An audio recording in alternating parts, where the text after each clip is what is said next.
Hello students, so our new topic and new chapter is atom and nuclei और उसके अंदर हम सबसे पहले पार्ट स्टडी करेंगे एटम। तो जैसा आप सबको पता है, एटम के बारे में जो सबसे पहला मॉडल दिया था वो दिया था सर जे थॉमसन ने। And according to the sir J Thomson plum pudding model, the positively charge protons are uniformly distributed throughout the atoms and electrons are embedded into it to maintain the electrical neutrality।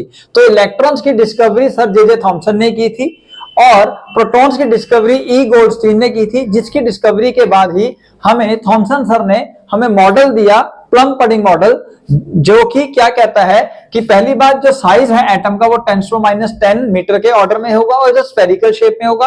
और इस spherical shape atom के अंदर जो uniformly charge protons है वो distribute होंगे through out. जैसे खीर लगा लीजिए, ठीक है, व्हाइट पार्ट जो दूध है वो सारे का सारा पॉजिटिव चार्ज पार्टिकल है और उसके अंदर जो चावल आपने बिखेरे हैं तो वो आपके इलेक्ट्रॉन्स हैं, ठीक है ना। तो अब ये जो थॉमसन प्लम पडिंग मॉडल था, इसके अंदर कुछ कमियां थी, जो कमियां इन्हीं के एक स्टूडेंट ने अर्न्स्ट रदरफोर्ड ने ऑब्जर्व की और अर्न्स्ट रदरफोर्ड ने अपने दो स्टूडेंट्स को एच गीगर और अर्न्स्ट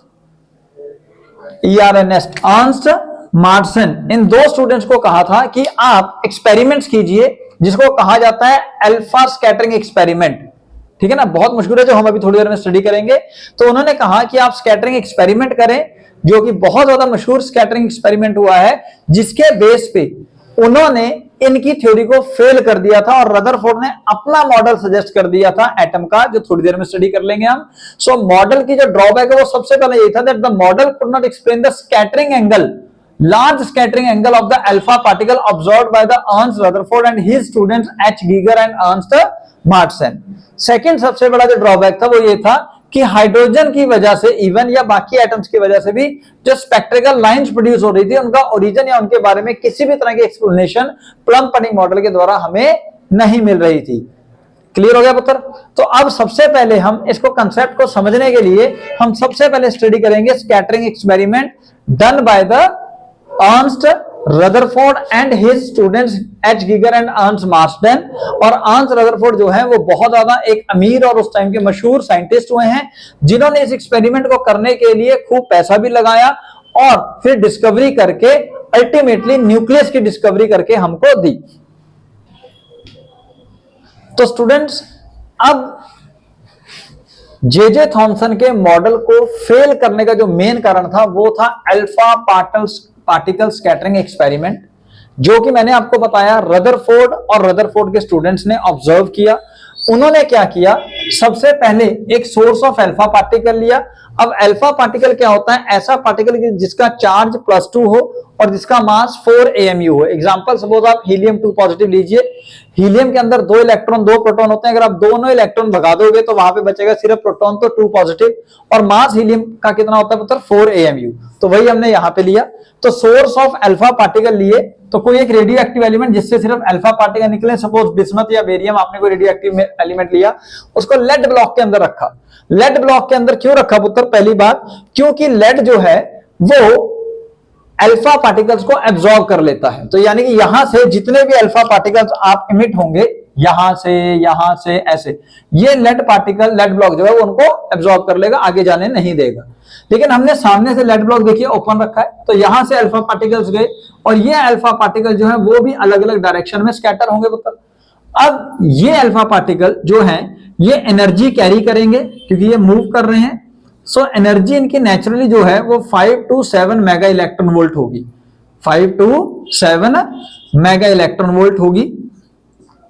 अगर आपने इससे ज्यादा एनर्जी इनको प्रोवाइड करानी है तो आप आर्टिफिशियली प्रोवाइड करा सकते हैं। So alpha particles have naturally energy that is 5 to 7 mega electron volt. अगर आपने ज्यादा प्रोवाइड करानी है तो आप अलग अलग सोर्स से प्रोवाइड करा सकते हैं। अब ये जो रेज यहां से निकली है अल्फा पार्टिकल्स की, इनको आपने लेड लेयर के थ्रू या लेड ब्रिक्स के थ्रू पास करवाना है। ये लेड लेयर जो है ये क्या करेगी, ये कोलिमिनेट करेगा अल्फा पार्टिकल को इनटू अ लेयर और इनटू अ बीम। यानी कि जो बहुत सारे पार्टिकल इधर उधर को जा रहे हैं उनमें से सिर्फ वो अल्फा पार्टिकल आगे क्रॉस हो पाएंगे जो इस रास्ते से क्रॉस होंगे, बाकी सबको अगेन लेड की जो ब्रिक्स हैं वो in the terms of block उसको एब्जॉर्ब कर लेंगे। तो यहां से एक बीम ऑफ अल्फा पार्टिकल बना और उस बीम ऑफ अल्फा पार्टिकल को स्ट्राइक करवाया on to the thin foil of gold, thin foil of gold. अब जो थिन शीट है गोल्ड की, ठीक है, उसका जो रेंज है वो बहुत छोटा रखा, 10⁻8 मीटर, 10⁻8 मीटर, यानी कि हमारे एक शीट के जितना, पेपर शीट जितना। इतना छोटा गोल्ड का शीट का इतना पतला शीट इसलिए रखा गया क्योंकि सिर्फ एक ही एटम हो वहां पे, उस लेयर में एक ही एटम हो गोल्ड का, आगे कोई गोल्ड का कोई और एटम ना हो। तो सिर्फ जब हम अल्फा पार्टिकल को स्ट्राइक करवाएंगे तो वहां से सिर्फ एक ही एटम के थ्रू वो आर पार हो। क्लियर हो गया पत्थर? अब अगर जे थॉमसन का एक्सपेरिमेंट लेते तो उनके हिसाब से पॉजिटिव चार्ज पार्टिकल इस positively charge thin sheet of gold के थ्रू पास ही नहीं जा सकता था क्योंकि वहां पे तो वो पॉजिटिव चार्ज यूनिफॉर्मली डिस्ट्रीब्यूटेड है। लेकिन इन्होंने क्या किया, इन्होंने फर्दर एक स्क्रीन लगाई 3D में जो कि सर्कुलर स्क्रीन थी, और वो सर्कुलर स्क्रीन बनाई उन्होंने जिंक सल्फाइड की, क्योंकि जिंक सल्फाइड जो है उसके ऊपर जब कोई चीज स्ट्राइक करती है तो वो फ्लैश आता है, मतलब वहां पे वो चमकने लग जाता है फ्लोरोसेंस की तरह। और यहां पे देखा इन्होंने कि जब अल्फा पार्टिकल स्ट्राइक करते हैं तो वहां पे फ्लैश लाइट्स प्रोड्यूस हो जाती हैं, फ्लैश लाइट्स प्रोड्यूस हो जाती हैं। लेकिन ये जो फ्लैश लाइट है ये हम नेक्ड आई से नहीं ऑब्जर्व कर पा रहे थे, जिसकी वजह से they put a detector in terms of microscope to detect these flash lights. उसमें से इन्होंने क्या देखा कि मैक्सिमम लाइट जो है या मैक्सिमम अल्फा पार्टिकल जो है वो स्कैटर हुए हैं without any deviation in a straight path, but few, फिर भी कुछ जो है जो कि ये शो कर रहे थे कि भाई कि उनके अंदर कुछ और रीजन भी है। न्यूक्लियस जो फाइंड कर रहा था इन्होंने कि कुछ और ऐसा पॉजिटिव चार्ज पार्टिकल है तो है, लेकिन वो कहां है? अगर ये सारी की सारी रेस पास हो रही हैं तो डेफिनेटली मैक्सिमम स्पेस तो एम्प्टी होनी चाहिए, क्योंकि अगर नेगेटिव चार्ज हर जगह बिखरा होता तो वो उसको एब्जॉर्ब कर लेता, पॉजिटिव चार्ज होता तो वो उसको रिपेल कर देता। लेकिन ज्यादातर रेस पास हो रही है तो डेफिनेटली ज्यादातर जगह एम्प्टी है, लेकिन कुछ रेस जो है वो स्कैटर हो रही है बाय सम एंगल, और उस एंगल को कहा गया स्कैटरिंग एंगल। और उससे ये ऑब्जर्व हुआ कि भैया पॉजिटिव चार्ज भी अवेलेबल तो है न्यूक्लियस या ये कह लीजिए एटम के अंदर, पॉजिटिव चार्ज भी अवेलेबल तो है, लेकिन वो बहुत ही स्मॉल रीजन में कंसंट्रेटेड है, और उसी रीजन को लेटर ऑन कहा गया था न्यूक्लियस। तो पहले हम ऑब्जर्वेशन देखते हैं।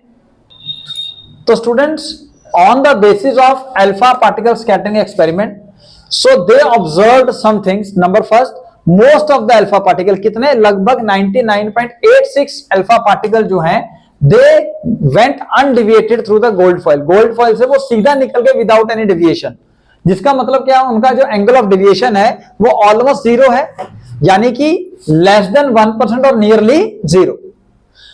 ओनली 0.14% जो बच गए, 0.14% of alpha particle get deviated by more than 1 degree. उनके अंदर डेविएशन 1 डिग्री से ज्यादा आया। हालांकि मेजर बात तो यहीं पे खत्म हो जानी चाहिए थी, लेकिन ये वो पॉइंट है जिसकी वजह से न्यूक्लियस डिस्कवर करना था। ठीक है ना? मतलब तो 1 आउट ऑफ 8000, लगभग 8000 में से कोई एक अल्फा पार्टिकल जो है that get scattered by more than 90 degree, वो 90 डिग्री से ज्यादा में स्कैटर हो रहा था। ठीक है? और 1 आउट ऑफ 10⁶, 1 मिलियन में से कोई एक अल्फा पार्टिकल स्कैटर हो रहा था by 180 degree, which head on strike with the nucleus of an atom से and return back to the original path, टकरा के वापस आ रहा था। सिर्फ एक 10⁻6 में से। तो जिस बेस पे इन्होंने हमें ग्राफ बना के दिया, that is a graph between the number of scattered particle n and the scattering angle theta. तो यहां पे इन्होंने देखा कि मतलब तकरीबन 10⁻7 पार्टिकल्स जो हैं वो लेस देन 1 डिग्री एंगल पे ही स्कैटर हो रहे हैं, यानी कि सीधा ऑलमोस्ट डेविएट कर रहे हैं ये वाले पार्टिकल्स। ठीक है मतलब, यानी कि ये कहें कि अगर हम एग्जांपल लें कि सपोज 1000 पार्टिकल्स हमने छोड़े, 1000 में से 999 पार्टिकल जो है तो सीधा ही ऑब्जर्व हो गए हमारे पास। ठीक है मतलब, तो कुछ पार्टिकल जो है वो 90 डिग्री पे डेविएट हो रहे थे और कुछ 180 डिग्री पे भी। तो this type of graph has been responded by the Rutherford and his coworkers. तो उसके बाद इन्होंने नंबर ऑफ स्कैटर्ड पार्टिकल्स को कैलकुलेट करने के लिए एक रफ अप्रोक्सीमेट फॉर्मूला दिया, जिसमें उन्होंने कहा n number of scattered particle is equal to k something constant into z square upon sin 4 theta by 2। ठीक है जी, साइन थीटा बाय 2 का फोर्थ पार्ट। तो यहां से पता लग जाता है n जो है it depend upon the number of particles scattered depend upon the first z क्या होगा पुत्र आपका एटॉमिक नंबर, ठीक है, और k क्या है कांस्टेंट, और थीटा क्या है स्कैटरिंग एंगल। तो यानी कि अलग अलग पार्टिकल्स के लिए, बोले तो गोल्ड के लिए, एल्यूमिनियम के लिए, अलग अलग पार्टिकल्स के लिए नंबर ऑफ स्कैटर्ड पार्टिकल भी अलग अलग होंगे, और सबका थीटा जो है वो शो करेगा, जो आप एक्सपेरिमेंटली फाइंड करेंगे कितने नंबर ऑफ पार्टिकल किस पर्टिकुलर एंगल थीटा पे डेविएट होके आए होंगे। तो from this formula we are able to find out the number of scattered particle. Clear हो गया पुत्र? ठीक है। तो स्टूडेंट्स अब इन ऑब्जर्वेशन के बेस पे कंक्लूजन क्या हुआ? सबसे पहले most of the space between the atom is empty as 99.86% of the alpha particle went undeviated। भैया बिना किसी डेविएशन के सीधा जा रहे हैं, तो यानी कि ज्यादातर जगह जो वो है खाली है। उसके बाद 0.14% जो अल्फा पार्टिकल है वही डेविएट हो रहे हैं बाय मोर देन 1 डिग्री, यानी कि कुछ ना कुछ पॉजिटिव चार्ज तो है, बट वो पॉजिटिव चार्ज बहुत थोड़े से रीजन में कंसंट्रेटेड है, क्योंकि सिर्फ 1 आउट ऑफ 8000 या 1 आउट ऑफ 10⁶ अल्फा पार्टिकल्स में से कोई एक अल्फा पार्टिकल स्कैटर होता है बाय 180 डिग्री एंगल और समथिंग एल्स। सो इसका मतलब there is a very small region in an atom where some positive charge is present and that region is called nucleus. तो सबसे पहला न्यूक्लियस का introduction sir ने दिया।